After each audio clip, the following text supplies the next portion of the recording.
How often do you think about death, yours or anyone else's? If you're like most of us, you avoid it as much as possible. Today's guest spends her life in and around death. Jody Slaughter is a death doula, in addition to being a pastoral care chaplain. In spite of the loss she lives with, or perhaps because of it, Jody has two powerful definitions of middle ground. I've heard people say over and over so many times, I've never told anyone this before, but. And then because it's a safe space, they are vulnerable to share something they've held in so long and carried all alone. That is a powerful middle ground that frees people to not be really burdened by something that they carry all by themselves. And for me, and that's with other people, but then for me, the middle ground is that space between me and me. Welcome to Brave Middle Ground, where curiosity meets courage.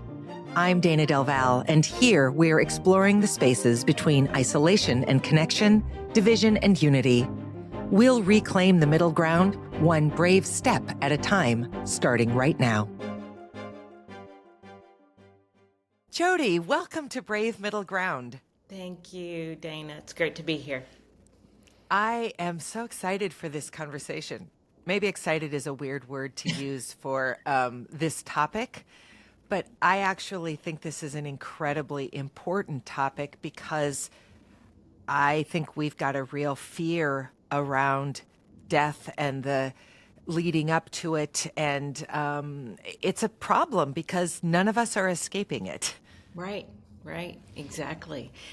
I hear what you're saying. It's difficult to think of it as exciting, but that's the exact place that gives us life when we can go to those difficult places, even though it might not feel good, it frees us.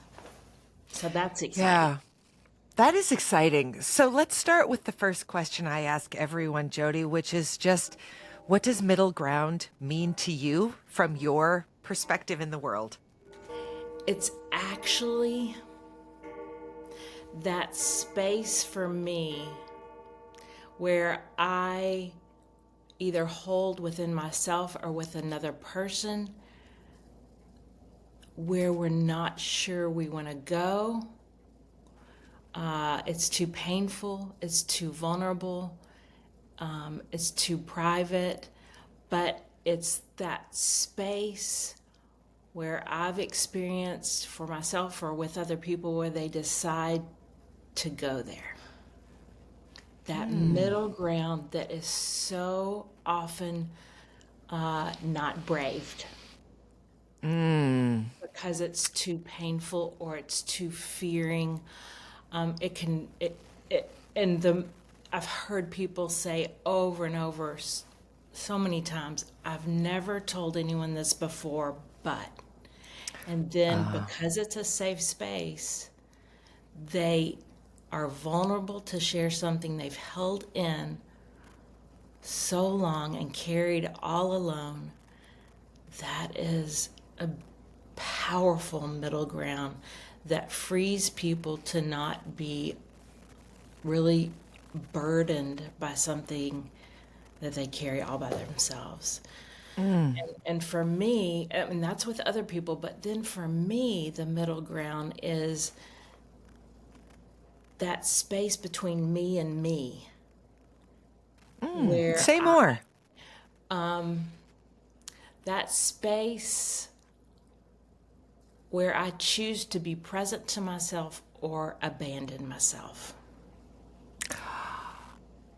That is the clearest middle ground for me, personally. There's middle ground with outside me, and then there's middle ground within me. And until I started doing my own inner work with therapy or with groups, I didn't see how I was abandoning myself. because I thought I was helping everybody else, and that was a good thing. But in doing so, that's codependency. I was abandoning myself. So the middle ground for me personally is being lovingly present to my pain without judgment. Okay, well, I think our work here is done and we can just wrap up, Jody. It's just the Wow. beginning, right? Yeah, It's you're just the absolutely beginning. right. It is just the beginning. So, first of all, thanks for those two distinct definitions or perspectives. Wow. So, okay, just to bring people up to speed, because your work is, on one hand, I think it's sort of understandable. And then on the other hand, I think it's very abstract and incomprehensible. So, you are a compassionate pastoral counselor, Yep. which I think people have a general sense of what that means. But I invited you on because when I met you, I came to a table where you were leading a conversation as a death doula. So the word doula is becoming, I think, more common in our language as a birth doula, sort of an advocate for mothers and babies in that pivotal moment of transitioning from pregnant to living entity outside of you. Right. But a death doula, let's talk about what that is, Jody, because it's such a powerful idea. Yeah. It's that that guide for someone transitioning from this life to the next. Whatever that means. We don't know really. But it is a space, and it's a space of absolute honor and privilege, not to tell people what to think or believe or do or anything, but to be present with in that transition. I serve as a chaplain in a senior living community, three different senior living communities right now, and the opportunity to be present with in those last moments or last days or last weeks is prevalent. And so a nurse asked me to go see a lady the other day who she believed was transitioning. I went into her apartment. No one was there with her. She was struggling to breathe with oxygen on, just laying in her bed. I let her know who I was. I had not met her before. I'm Jody, I'm the chaplain. And she said, I think I'm going home. She really said she had this sense. And I said, well, I would be delighted to be here with you in these moments for a few minutes. And I'd love to offer prayer. I had just read the 23rd Psalm during a worship service. And so I made that part of that psalm into a prayer, just as a presence of surrounding with shepherding love. Lord is my shepherd. God, you are a shepherd. There's nothing we have to want for. And you give us green pastures, you give us still waters. And so surround this one with your presence. And as I closed that prayer, I just began to sing. And I'm not really a singer. I'm not a good singer. I sing in a choir, but it sounded really beautiful. I thought, I don't think this is me. Yeah. And I was Yeah. singing the words I learned as a kid in church. There's a sweet, sweet spirit in this place. And I know that it's the presence of the Lord. Sweet Holy Spirit, sweet Heavenly Dove, stay right here with us, filling us with your love. And it was a holy moment. It was an honor, a privilege, not because I did anything special. I just was a vessel. And you never know what's going to come when you open yourself up to the divine, I think, because we can't figure that out. And so I left and was kind of amazed. And I later, a couple hours later, told the nurse, and I'd never had this reaction with her before because I'm kind of new. And she just hugged me. She said, "Oh my gosh, that's what we want." And the resident passed away about a week later. And she did know. And so it's a place of honor and beauty and surprise. Mystery, such mystery. Yeah, I don't know if I told you when we talked, but I was with my grandma and with my stepdad when they died. And it really was the singular, most holy moments of my life. There's such quiet, there's such reverence, there's such peace. I mean, I understand not everyone dies peacefully. Right. And I don't think it's about being a Christian or being of any organized religion. I think it's about the recognition of this cosmic transition, whether you believe we turn to nothing, just dust to dust, or whether you believe we go on to some other place.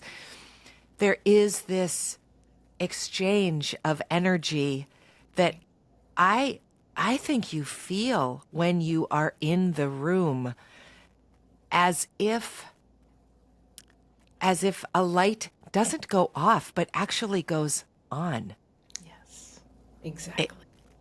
Both of those moments were such beautiful moments. And I think a lot about my grandma's passing because it happened very close to Christmas. And my birthday is right after Christmas.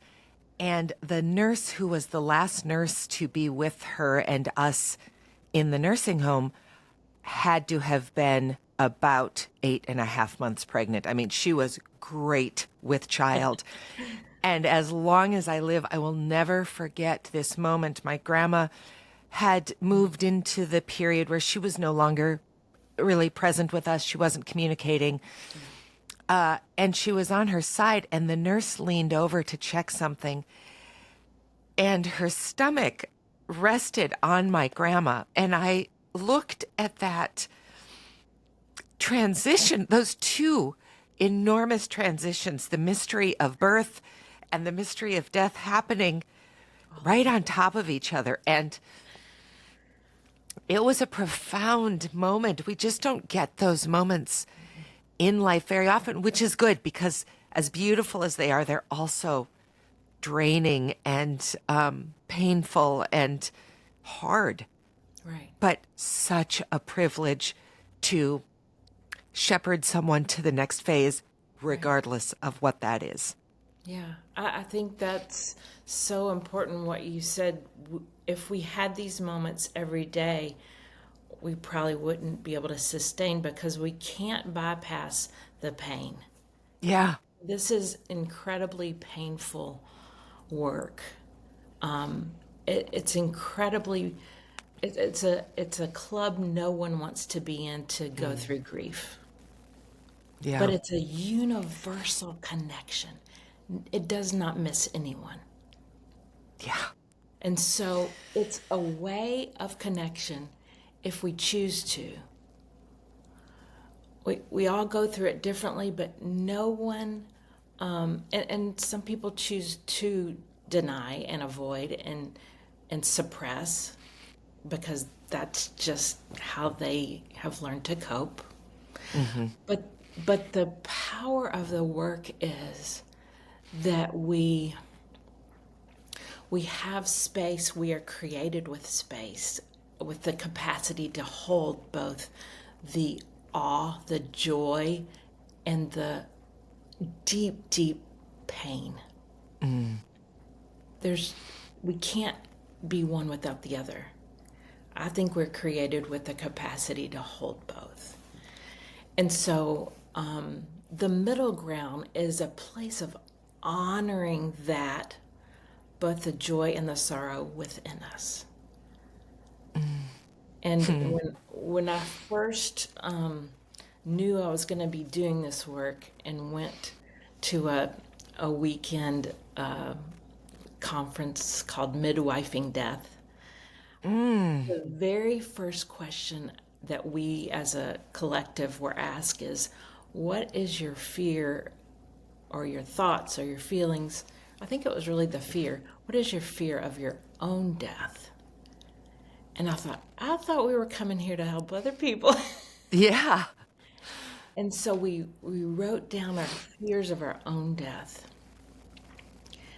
And at the end of the weekend, which was 3 days later, we come back to that list and the fears that the leader had and wrote on the board, named them all.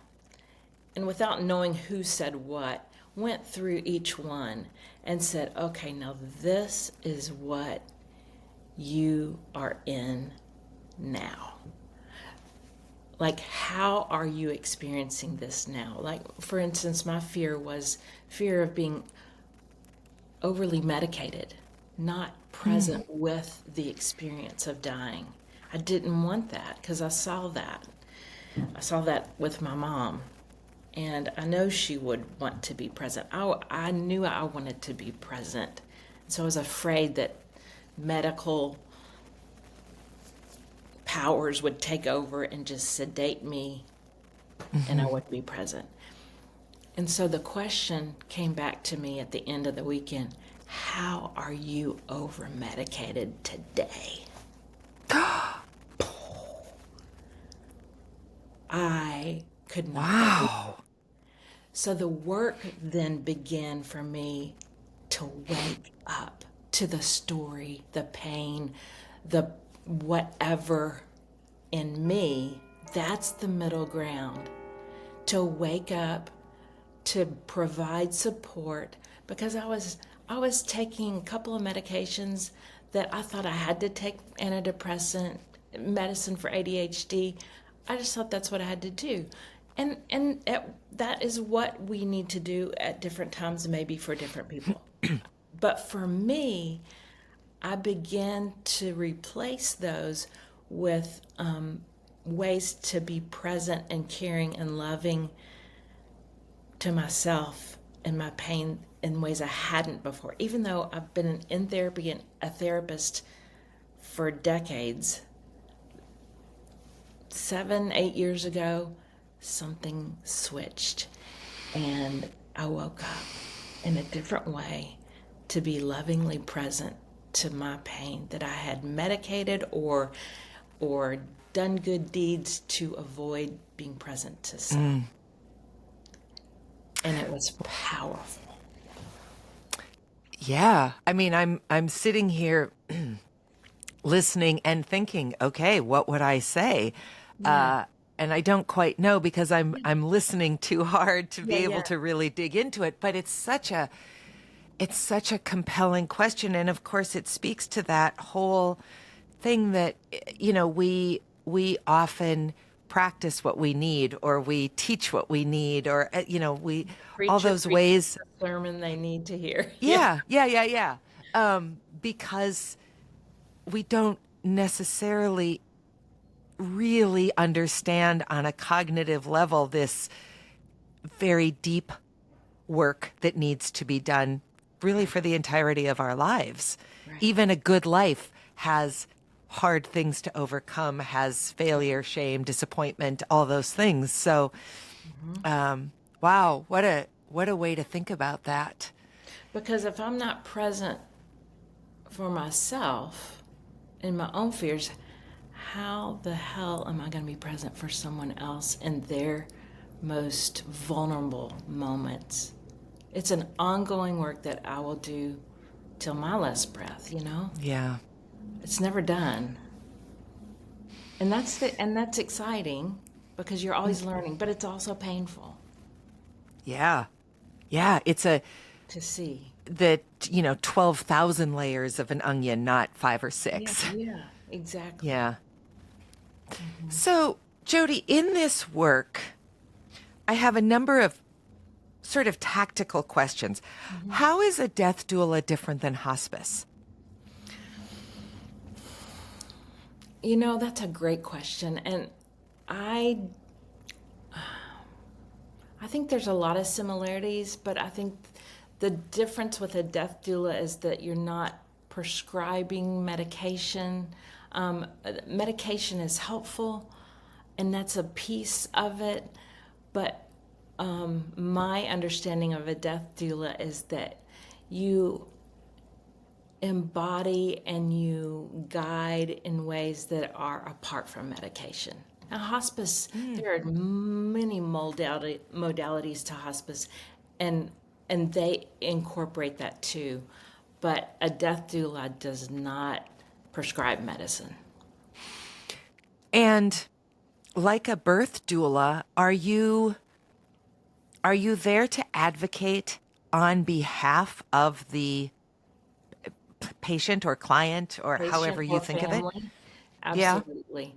So you're guiding, you're informing. There's a measure of teaching at times, just simply, you know, just to help the person that is dying or the family to know kind of what to expect. I was in a room not too long ago, and the grandmother of this grandson was transitioning, and the breathing was clearly at the end. And he asked the nurse, "How long do we know?" And of course, we don't know, but there are signs that give you clarity. And that would be one way that a death doula could help prepare the family to know the signs, or to know the touch may be painful at certain times of the body releasing the spirit. And, so things like that. Yeah. I remember being in my grandma's room. I spent a lot of time there by myself because my mom taught out of town. And so I was kind of the boots on the ground during the day and reading a pamphlet from hospice because I was so distressed that she wasn't drinking. Her tongue started to get kind of lizardy. And I was so relieved to read that the body in this transitional period doesn't need what a healthy human needs and that she wasn't suffering. That was what was so distressing to me is she appeared from my perspective to be suffering. How could you not have had water for 3 or 4 days? Those kinds of things.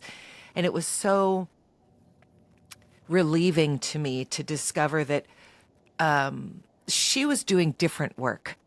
She was internally focused on other things, and so my understanding of her physical being was very different than what was actually occurring for her in that moment. And that's so common. And we don't know because we don't tend to talk about it until it's at the last Right. minute. Right. I met somebody this year in my work, Dr. Randine Lewis, and she is just written a book about the dying process, and actually helped us to understand through breathing what it feels like to be in that last Really? moments, and took us through the breathing so that it wouldn't be so fearful. So it wouldn't be Wow. fearful for us, but also for the family. It's the way the body naturally releases. But we tend to over medicate, and we don't get to release in a in a way that our body is created to. And I don't, Wow. That's incredible. yeah. So this is a big question I'm just going to ask you to speculate on. Why don't we spend more time preparing for death, not necessarily our own, but preparing for the eventual loss of, even a pet, much less parents and grandparents and all of those other things from your perspective and your lived experience? Fear. We're so incredibly afraid of what we don't know. And we're afraid to rob ourselves of the joy in that moment with that loved one by going to that pain. We think it will cancel out. For example, when my mom was in her last months, we didn't know when her body would eventually shut down. She had a autoimmune disease. And she wanted to talk with me about what she wanted, what she wanted her death to be like, what she wanted her funeral to be like. And initially my reaction was, "Oh, Mom, no, I don't want to talk about that." Because I was not present to my own pain. I just cut myself off from that brave middle ground to be lovingly present, allow the tears, because she was in it, I was in it. Why didn't we come together in it?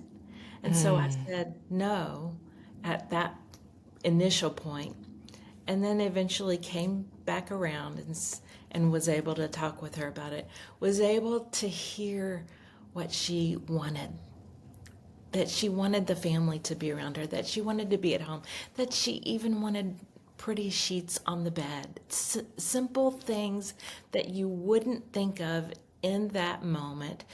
If you talk about it ahead of time, you know what your loved one wants. You're present to yourself in that pain and to them. And it's not so scary. It's still incredibly painful to say goodbye to the physical presence. But that was 20 years ago, and I feel my mom's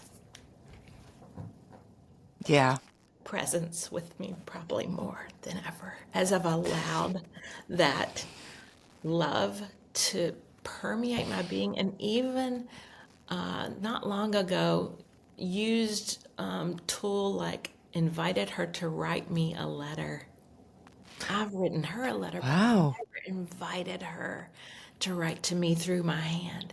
And what she said to me was incredibly powerful and present, and gave me the courage and the hope to continue going through a really painful year that I didn't know was in there. I didn't know because I had never invited her to write to me through my hand.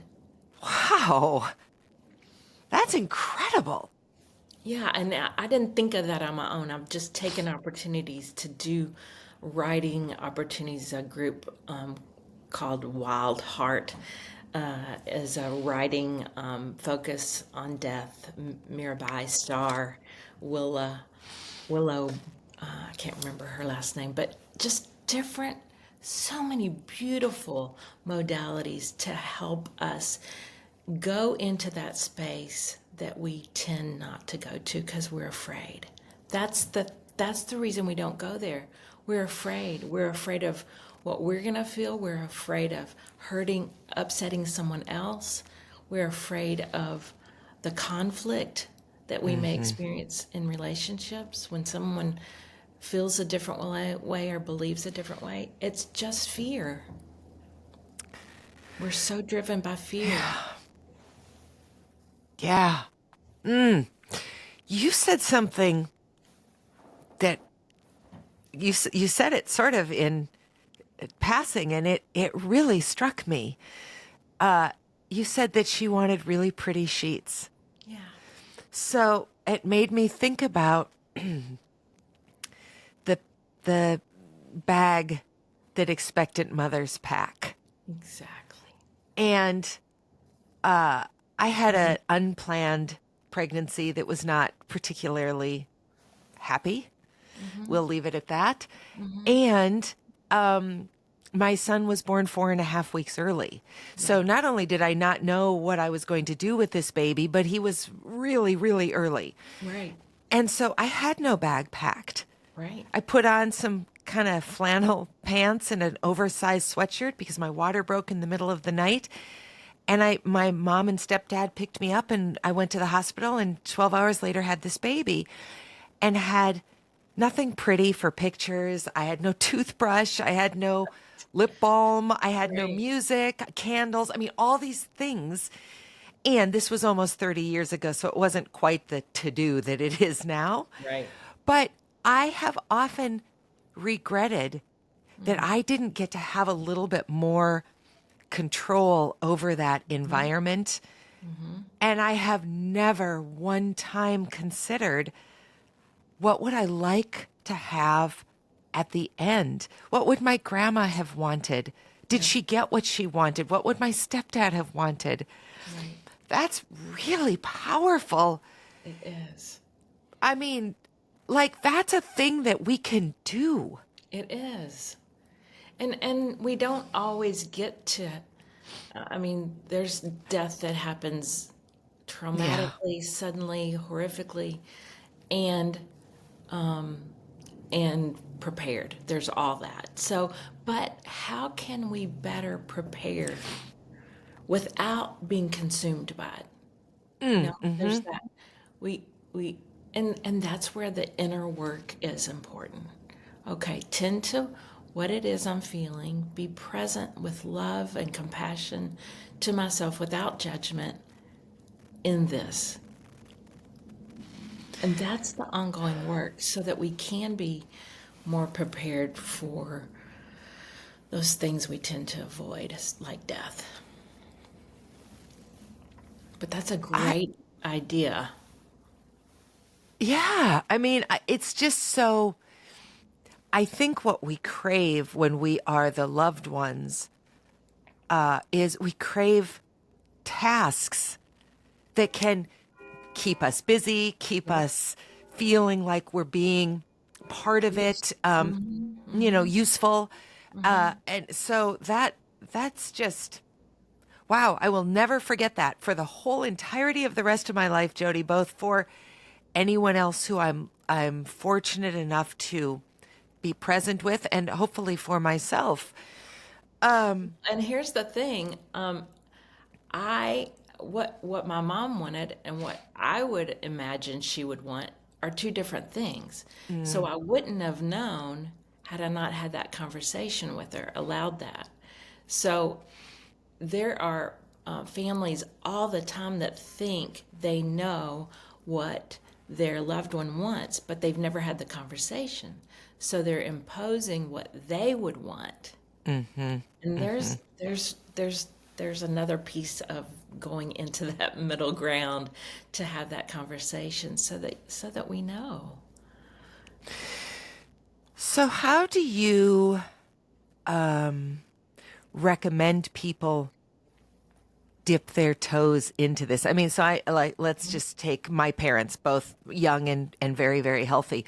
How do I start these conversations without it looking like I'm sort of saying, it feels like it's about time to wrap it up? Yeah. Yeah. You know, just coming from it from a personal perspective. Hey, Dad, I was just thinking, I've been thinking about something, not because of any certain reason, but maybe because of how much I love you and how much I love our relationship. And I just want to know, what do you want your last days to be like? What do you want? And I've talked with my dad about that. And there's more conversation because it doesn't all come at once, right? It may be just snippets here and there because maybe they don't want to talk about it. That's okay. That's just where they are. Maybe I don't want to talk about it. So we just dip our toe in by asking curious questions within our relationships, not for any purpose other than being curious and learning more about our loved ones, right? Because we want to do that with ourselves too. through, whether it's through journaling, through some kind of artistic practice. I want to share one practice that I learned years ago, and it's so simple, and anybody can do it anywhere. I went to this conference on learning therapies for working with children. And one of them was to take a crayon and have the child scribble all over the paper. And then take a different color and find a picture inside that scribble. And when you're scribbling, just enjoy it. You don't have to tell a kid to enjoy that. They do. Yep. And then see if you can find a picture inside that, and let's title it. So as I began doing that with children, I thought, oh my gosh, this is so powerful. So I began doing it with adults. And I have practiced this for myself when I'm alone for over 30 years. And I have a whole folder of my scribble art because what I've found is that's a way to be curious for something to speak without words that you didn't know you had, something that was inside of you that you didn't know was there. I love to dabble in watercolor. I don't ever see myself as an artist, but No. I took a certain color watercolor and I just allowed it to go all over the page. And then I saw this face. So I outlined the face with all these colors, and it looked like tears and an open mouth, and I title it "The Sadness I Carry." This is what it looks like. Oh my gosh. So it's just simple, but it I go back to it often because it reminds me to honor that. It's not that I'm walking around with a dark cloud, but there is that pain that we all carry. Yeah. But it needs a place of honor, and we need to make space for it. So that's one way to dip a toe in. I mean, anytime you're just sitting there and you doodle on a page, we'll see if you see something that speaks to you out of that. Anything simple. It's so interesting. There's so many ways to make space for death, for grief, for loss. And they're not always the traditional ways. Well, and what I love about what you're talking about is they don't feel like they have to be heavy and onerous and, lie down on a couch and really go back to your earliest traumatic memories. I mean, there is a place for that work too, for sure. Yeah. But wow, what is your brain trying to share with you that your hand can just reveal Yes. in that very unconscious way? Yes. Yes. So Jody, what drew you to all of this work in the first place? Well, when I went to college, I did not know what I wanted to do. So my advisor said, I just knew I wanted to do something helpful for the world, something good. And so my advisor said, go talk to education, go talk to nursing, go talk to social work. I was like, social work? I don't know much about that. We had a social worker when I was growing up because we had one foster kid, So I knew that, but I never knew the clinical social work of counseling. So anyway, I was really drawn to that because it was a place that I could make space, save space for people to awaken to their stories. To their stories that maybe they were or were not aware of, or maybe they had never verbalized, or they didn't know what they meant. And probably because I was hungering for my own story to be heard and seen and validated. And so that's my desire, and that's probably why, because I had that hunger inside of me. So how has leaning into death and transition and pain as opposed to pushing it away, how has that evolved you over this time? Well,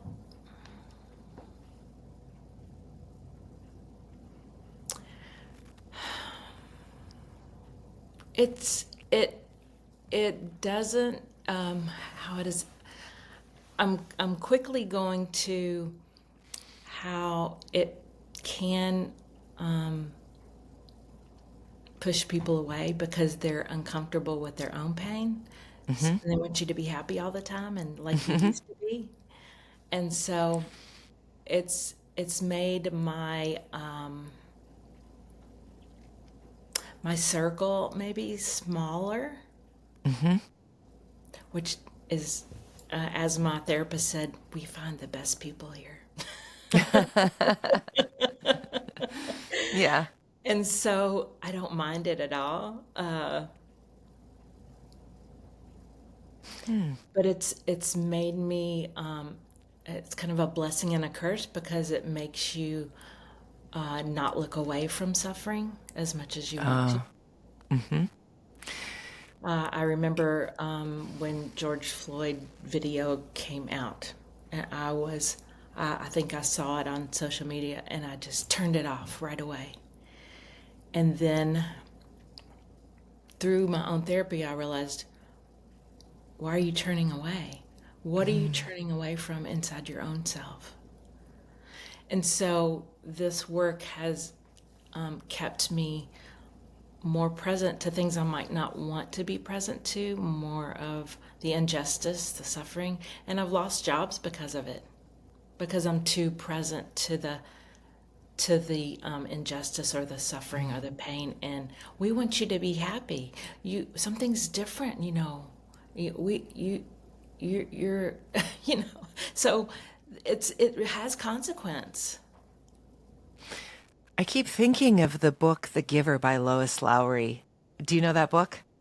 Yeah, It's a yeah. young adult lit kind of Yes, dystopian, and this boy, I think his name is Jonah, but I'm not positive, but is selected to carry the hardship, the trauma, the sadness of this community, so that nobody else needs to. Everybody else just lives in this kind of plastic life.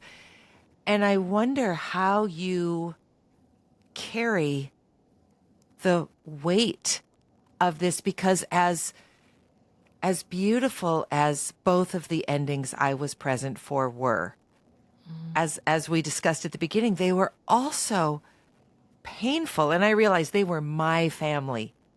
But there's just a heaviness, maybe, and maybe you'll disagree with me, but I think there's a heaviness to those last days and moments for everyone who's involved, the medical people, the pastor Absolutely. parish people, all of that. How do you carry all of that, Jody? Yeah, it's a question I ask all the time. And so, I mean, there's so many different ways. It's how to carry what can't be changed or fixed. It's Megan Devine. This is one of my favorite books, Megan Devine, How to Carry What Can't Be Fixed. It's a it's a it's a grounding, supporting yourself, doing things that help you carry it. Finding music that speaks words and with incredible harmonies and sounds that you could never do on your own. Reading something that says it way beyond what you could say it. Writing opportunities, artistic expression without being an artist. There's so many ways, breath work, silence, meditation, ritual. If I am walking, being in nature, that's one of my most profound ways to carry. I can't, it's hard to really name how all those things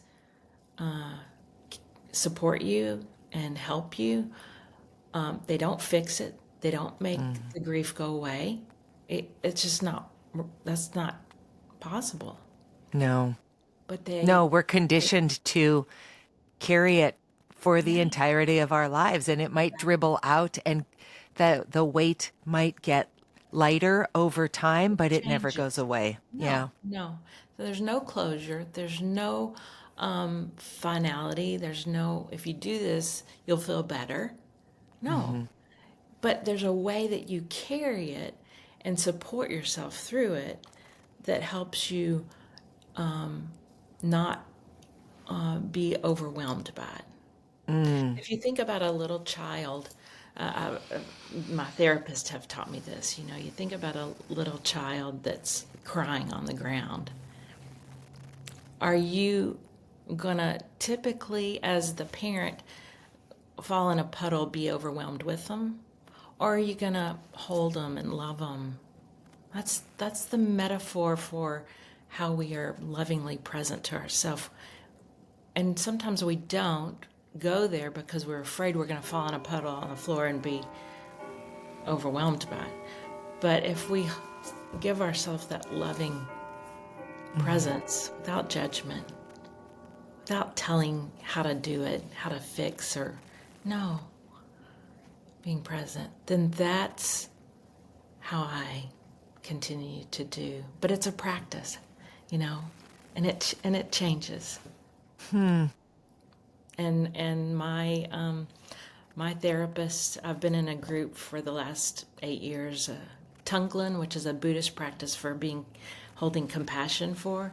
So this compassion group is what I've experienced of holding compassion for yourself. Wow. My leaders, my teachers are from Aslan Institute, and they've given me much. It's amazing. What do you wish people knew going into this period of loss? Yeah, because we're collectively feeling great loss of whatever side we are on, or whatever we believe, or whatever our political view is. We're all experiencing significant change in our And a death in some ways of what was. certainly who we thought we were, what we thought we understood. Yeah. Yeah. So we hold this collective grief. What do I want people to know? I think Toni Morrison, in her book Beloved, said it best. It's what I go back to over and over. She talks about the main character, Baby Suggs, the matriarch, and she gathers all the people into the clearing, and they're waiting for her to preach. And she says, "Let the children come." And so they all scurry to the center. I'm reading it because I have it always with me. They scurry to the center, and she tells them, "Let your mothers hear you laugh." And they laugh. And then she calls the men to come down, and she says, "Let your wives and children see you dance." And they do. And finally she calls the women to the center, and she says, "Cry for the living and cry for the dead. Just cry." And without covering their eyes, the women let loose, and they all get tangled up in each other. And the men are crying, and the women are dancing, and the children are laughing, until eventually they all collapse in the grass together to hear her give a sermon. in this here place, we flesh that weeps, laughs, flesh that dances on bare feet in the grass. It starts. And Morrison writes, she did not tell them to go and sin no more.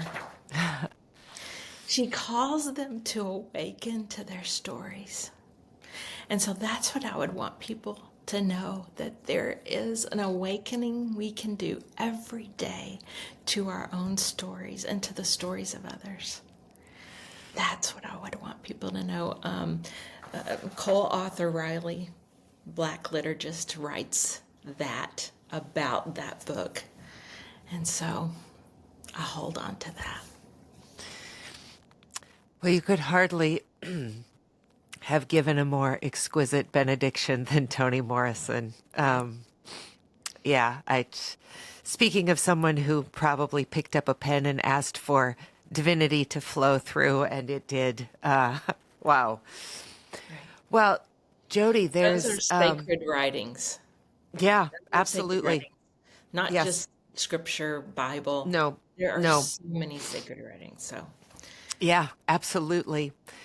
You, I know my audience will feel this too, but you have a frequency that is kind of unlike anyone I've ever spoken to. I felt it when I sat down next to you at the event where we met, and I certainly am feeling it now. It's the lowest high vibration I've maybe ever felt, and that sounds kind of impossible, but there's a calm presence that feels like this very subtle, almost indecipherable energy, and yet it's operating way, way up through the roof and past the ceilings, and it's extraordinary. You have clearly been called and answered to the work that you were put here to do. Wow, thank you. Yeah, I think. And what you're doing is awakening the stories. You're doing that. You're doing that. Well, and do that together in different ways. Thank you. Well, thank you. What a absolute gift this time together has been. You've changed the way I think of many, many things, but I know I'm not the only one who will be touched by this. So thank you for your time and your compassion and your work and your wisdom. And to everyone else, we'll talk soon. Thank you. Thank you. Thanks for joining me on Brave Middle Ground.